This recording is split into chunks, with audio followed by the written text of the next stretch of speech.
देखो, पहली कैटेगरी के जो सवाल है तुम्हारे, उसमें मुझे कोई इलस्ट्रेशन लेने की नीड तो नहीं है वैसे, लेकिन फिर भी मैं तुम्हें एक्सप्रेशंस बनाने की जो स्किल है वो थोड़ा सा डिमॉन्स्ट्रेट करके दिखाता हूँ, सो दैट तुम्हारी गाड़ी चल पड़े थोड़ा अच्छे से।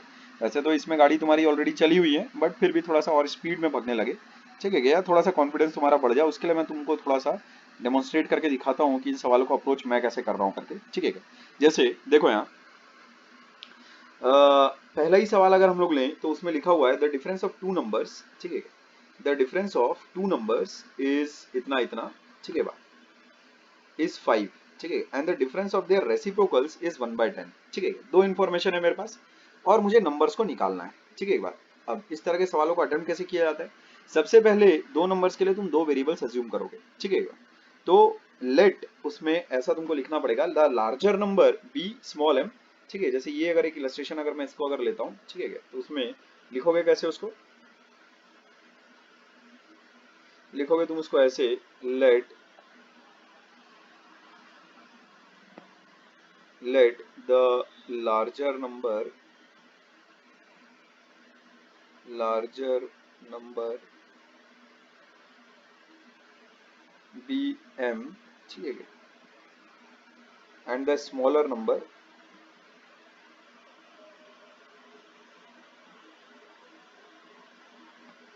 bn, ठीक है बात ऐसा। और उसके बाद फिर तुम ये काम करोगे, गिवन,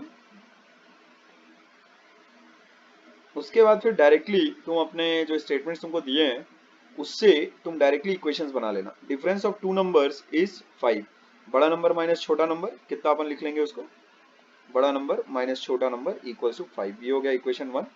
और उसके बाद डिफरेंस ऑफ देयर रेसिप्रोकल्स, अब इस चीज का ध्यान में रखना, जो बड़ा नंबर होगा उसका रेसिप्रोकल एक्चुअल में छोटा होगा, तो वो इक्वेशन एक्चुअल में हम लोगों को ऐसी बनानी पड़ेगी, ठीक है, ऐसा इक्वल्स टू कितना दिया हुआ है 1/10, ये हो गई इक्वेशन नंबर 2। जो बात अभी अभी मैंने बोली वो चीज ध्यान में रखना, जैसे अगर 3 2 से बड़ा है तो ये बात ध्यान में रखना कि 1/3 छोटा होगा 1/2 से, ठीक है क्या। तो यहाँ पर इस चीज को थोड़ा सा नोट करके ध्यान से रखना अपने दिमाग में, ठीक है बात, कि अगर एक बड़ा नंबर है तो उसका जो रेसिप्रोकल होगा, जितना बड़ा नंबर होगा उतना ही बड़ा, उतना ही छोटा उसका रेसिप्रोकल होगा, ठीक है क्या, इस चीज का थोड़ा ध्यान रखना। इस तरीके से तुमको स्टेटमेंट बनाने हैं, इस तरीके से तुमको अपना जो अज्यूम वेरिएबल्स है उसको डिस्क्राइब करना है, ठीक है, इस तरीके का अपने मैथमेटिकल एक्सप्रेशंस बनाने हैं और इस तरीके का अपना स्टेटमेंट्स बनाने हैं, ठीक है बात। अच्छा, इसमें सॉल्व नहीं करना है अपने को, एम और एन के लिए तुम्हें, अब जब तुम होमवर्क मुझे सबमिट करोगे तब इसे सॉल्व नहीं करना है तुम्हें, ठीक है बात। सॉल्व कोई भी कर लेता है, क्वाड्रेटिक इक्वेशन सबको सॉल्व वगैरह करनी आती है, एक एक इक्वेशन से दूसरे इक्वेशन में वेरिएबल सब्स्टिट्यूट करके क्वाड्रेटिक इक्वेशन यार कोई भी सॉल्व कर लेता है, वो कोई बड़ी बात नहीं है। हम लोगों का काम सिर्फ और सिर्फ एक्सप्रेशन बनाना है, मैथमेटिकल एक्सप्रेशन, ये जो इक्वेशन 1 और इक्वेशन 2 है ना, ये बनाना है। अच्छा, अब जब तुम अपनी कॉपी सबमिट करोगे तब उसमें, अच्छा कॉपी तो सबमिट करनी ही है, ये बात ध्यान में रखना, हर किसी को, हर एक को अपनी अपनी कॉपी जरूर सबमिट करनी है।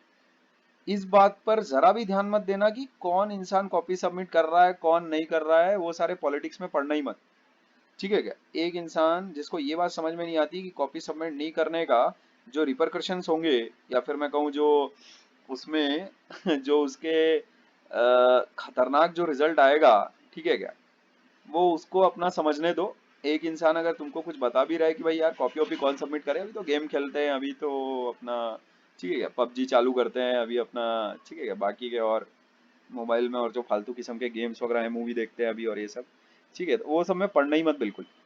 अपना दिन का डेली का काम अपना खत्म करके तुम बाकी सारी चीजें जो तुमको करना है करो, बढ़िया बिंदास, ठीक है क्या। अच्छा, तो इसमें अपना काम अपने को ईमानदारी से यहाँ पर तुम भेजते जाना, ठीक है क्या। हम लोग भले 2-3 दिन बाद ही सही, लेकिन तुमको तुम्हारा काम चेक करके वापस जरूर देंगे, ठीक है क्या, इस बात में कोई डाउट नहीं है, ठीक है। ऐसा हो नहीं सकता कि यहाँ से चीजें अनचेक्ड रह जाए, ठीक है क्या, वो चेक करके तुमको वापस से मिल जाएगा, ठीक है ये बात। अच्छा खैर, तो सवालों में अभी जो हम आगे के सवाल अटेम्प्ट करने भी वाले हैं उसमें किसी में भी अपने को एक्चुअल में सवाल सॉल्व करके नहीं दिखाना है, ठीक है क्या, ये बात ध्यान में रखना। सॉल्व बिल्कुल नहीं करोगे तुम, जब अपनी कॉपी चेकिंग के लिए भेजोगे तो उसमें सवाल नंबर डालना है और उसमें इसी तरह से स्टेटमेंट्स बना के देने हैं मैथमेटिकल। एक तो पहली बात उसमें वेरिएबल के बारे में लिखा हुआ रहना चाहिए कि एम एन या फिर जो भी तुम वेरिएबल अज्यूम करते हो वो क्या है, और दूसरा इस तरह से गिवन करके ऐसा दोनों मैथमेटिकल स्टेटमेंट्स, मैथमेटिकल एक्सप्रेशंस तुम्हें हमें बनाकर देना, हम लोग उसे तुम्हें चेक करके वापस देंगे, ठीक है ये बात है। ठीक है, फिर इसमें अगले इलस्ट्रेशन देखो तुम, जैसे यार ये 5वां नंबर का ले लेते हैं, ठीक है। ये 5वें नंबर का सवाल देखो। पहला नंबर का सवाल मैं ऑलरेडी सॉल्व कर चुका हूँ, ठीक है। पहला नंबर ऑलरेडी हो गया। 5वें नंबर का सवाल देखो। The denominator of a fraction is 3 more than, ठीक है, it's numerator. The denominator of a fraction is 3 more than it's numerator. अब हम लोगों ने इंग्लिश स्टेटमेंट से मैथमेटिकल एक्सप्रेशंस किस तरीके से बनाना है उस चीज को सीखा है, ठीक है बात। तो उसकी मदद से इस स्टेटमेंट को तुम कैसे ट्रांसलेट करोगे, देखो भला। ये जो अपने पास अंग्रेजी का स्टेटमेंट है, ठीक है क्या, ये व्हाइट पे व्हाइट दिख नहीं रहा होगा यार पॉइंटर मेरा, ठीक है। तो ये जो अंग्रेजी का हम लोग के पास स्टेटमेंट है, इसको कैसे हम लोग ट्रांसलेट करेंगे। तो उसमें सबसे पहले तो ये मान लेते हैं लेट, ठीक है क्या, डिनोमिनेटर बराबर स्मॉल डी, न्यूमरेटर बराबर स्मॉल एन। और उसके बाद फिर गिवन करके क्या लिखेंगे, देखो। पहला जो तुम मैथमेटिकल एक्सप्रेशन बनाओगे वो कितना होगा, denominator of a fraction is 3 more than it's numerator. तो किस किस के बीच में कंपैरिजन है, डी और एन के बीच में कंपैरिजन है। और लिखा गया है कि डिनोमिनेटर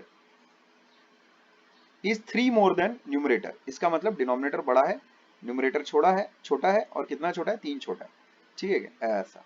तो ये हो गया इक्वेशन नंबर 1। अब उसके बाद दूसरा इक्वेशन बनाने के लिए उसने देखो अपने को दे रखा है कि the sum of the fraction and its reciprocal, ठीक है के बाद। तो उसमें फ्रैक्शन क्या होगा, n बाई डी, और उसका रेसिप्रोकल क्या होगा, d बाई एन, ठीक है क्या।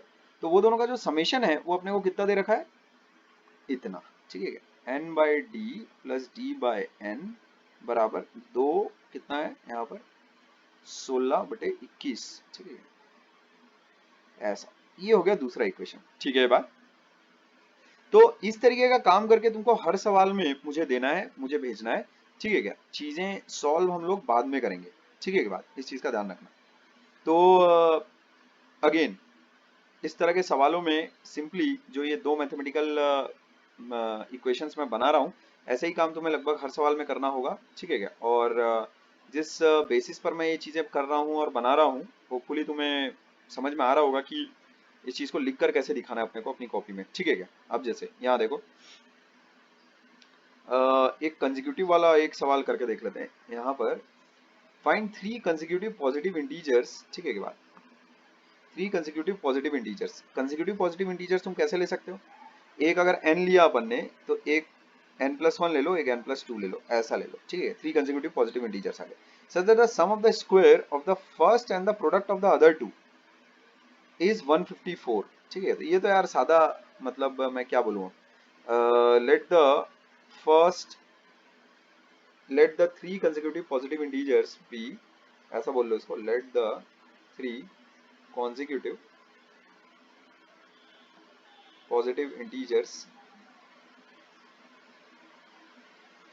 be n, n+1, n+2। जाहिर सी बात है अगर consecutive positive integers हैं तो उनके बीच का जो डिफरेंस होगा वो 1 होगा। तो एक अगर n है तो दूसरा वाला उसमें एक जोड़कर आएगा, ये तीसरा वाला उसमें और एक जोड़कर आएगा, ठीक है, दूसरे वाले में, ठीक। अच्छा, अब दिया क्या हुआ है, गिवन है the sum of the square of the first, ठीक है, गिवन। उसके बाद फिर तुम क्या लिखोगे, द सम ऑफ, किस किस का sum, square of the first and the product of the other two, ठीक है।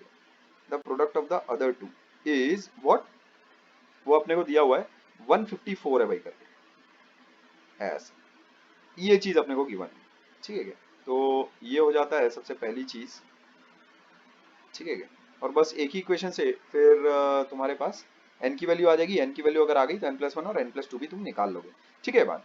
अच्छा, ये वाले तो बहुत ही चुनमुन सवाल है, इसको तुम खुद से ही करना, अपने आप ही करना।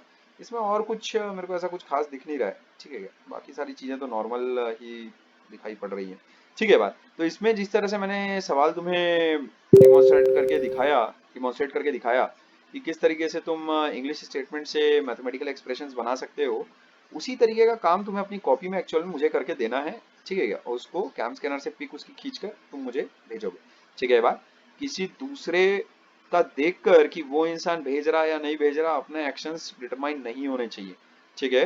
ये इस बात का ध्यान रखना, हर दिन अपना काम भेजना है, मतलब भेजना है, ठीक है क्या। उस चीज को रिलीजियसली फॉलो करना, ठीक है बात। इसमें किसी और चीज को बीच में मत आने देना, ना तो स्कूल का काम फलाना फलाना, ठीक है क्या? सर मुझे घर में बर्तन धोने पड़ रहे हैं अभी, है ना, या फिर मैं कहीं भी पार्ट टाइम नौकरी करने जा रहा हूँ टाइप की ऐसी कोई चीजें तुम्हारे साथ हो नहीं रही है ना। स्कूल का काम चाहे अगर तुम्हें मिल भी रहा हो तो ये बात ध्यान में रखो, वो चीज सेकेंडरी है, बिल्कुल सेकेंडरी है। ठीक है क्या? एकदम सेकेंडरी है, मतलब एकदम सेकेंडरी है। अगर यहाँ पर अगर तुम पीछे अगर छूटे तो बहुत बुरा अंजाम होगा उसका, ये बात ध्यान में रखना। मेरे लिए नहीं, तुम्हारे लिए। उसमें ये बात भी ध्यान में रखो, अपने जो ऊपर के लोग रहते हैं बैच के, दो तीन जो लोग ऊपर के होते हैं, उन लोग अपना काम बराबर कर लेते हैं। जो एक एवरेज इंसान रहता है ना, वो फिर मारा जाता है। एवरेज और बिलो एवरेज वाले वो पूरा खत्म हो जाते हैं, उनका सफाया हो जाता है। ठीक है क्या? तो उनको तो काम अपना डेली भेजना और अपनी कॉपी चेकिंग करवाना, मतलब इतना ज्यादा जरूरी है, सांस लेने से ज्यादा जरूरी है। ठीक है ये बात? ठीक है भाई। तो अभी जो टाइप 1 वाले जो सवाल हैं, अब वो सारे के सारे तुम एक्चुअल में कर सकते हो, इसमें कहीं और तुमको कोई इश्यूज नहीं आएंगे। तो ये जो 15 सवाल हैं ये तुम्हारा फिर होमवर्क रहेगा। ठीक है क्या? सिर्फ और सिर्फ तुम्हें एक्सप्रेशंस बनाकर हमें देने हैं। ठीक है बात? इस चीज का ध्यान रखना, सिर्फ और सिर्फ एक्सप्रेशंस बनाकर हमें देने हैं। सबसे पहले वेरिएबल्स को डिस्क्राइब करना है कि वो वेरिएबल का मीनिंग क्या है, और उसके बाद मैथमेटिकल एक्सप्रेशंस बनाकर देने हैं। ठीक है? सॉल्व नहीं करना है, ये बात ध्यान में रखना। ठीक है? तो ये वाला टॉपिक तुम्हारा ओवर होता है। ठीक है? डायरेक्ट क्वेश्चंस तो तुम्हारे ओवर होते हैं। ठीक है? अच्छा, आगे बढ़ते हैं अगले कैटेगरी में।